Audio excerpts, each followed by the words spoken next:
പരിശുദ്ധവും പാവനവുമായ പുണ്യ റബീഉ മാസത്തിന്റെ വസന്തം കടന്നു വരുന്ന സമയത്ത് ഇസ്ലാമിന്റെ ആന്തരിക ശത്രുക്കളായ ചില ബിദ്അത്തിന്റെ അഹ്ലുകാർ അവരുടെ പ്രഭാഷണങ്ങളിലും എഴുത്തുകളിലുമൊക്കെ നബി സല്ലല്ലാഹു അലൈഹി വസല്ലമ തങ്ങളുടെ ജന്മം കൊണ്ട് അനുഗ്രഹീതമായ റബീഉൽ അവ്വൽ മാസത്തിൽ സന്തോഷിക്കാനോ മീലാദ് പരിപാടികളും മൗലിദ് ഓതലും ഒക്കെ നടത്താൻ പാടില്ല, അത് ശിർക്കാണ് എന്നൊക്കെ പറഞ്ഞ് ജനങ്ങളെ നല്ലതിനെ തൊട്ട് പിന്തിരിപ്പിക്കാറുണ്ട്. എന്നാൽ റബീഉൽ അവ്വൽ മാസം കടന്നു വന്ന സമയത്ത് ഇന്നത്തെ ബിദ്അത്തിന്റെ ആളുകളുടെ നേതാവായ ഇബ്ലീസ് പോലും അട്ടഹസിച്ചിട്ടുണ്ട്, കരഞ്ഞു പോയിട്ടുണ്ട് എന്ന് സീറയുടെ ചരിത്രത്തിന്റെ കിതാബുകൾ നമുക്ക് കാണാൻ പറ്റും.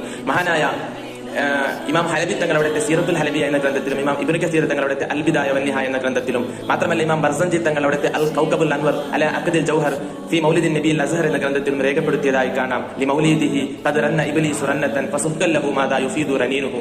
നബി സല്ലല്ലാഹു അലൈഹി വസല്ലം തങ്ങളുടെ ജന്മം കൊണ്ട് അനുഗ്രഹീതമായ റബീഉൽ അവ്വൽ മാസം വന്നപ്പോൾ ഇബ്ലീസ് അട്ടഹസിച്ച് കരഞ്ഞിട്ടുണ്ട്. എന്നാൽ അവന്റെ അട്ടഹാസം എന്ത് പ്രയോജനമുണ്ടാക്കി, എന്താണ് ഇവിടെ പ്രയോജനമുണ്ടാക്കിയത് എന്നൊക്കെ സീറയുടെ കിതാബുകൾ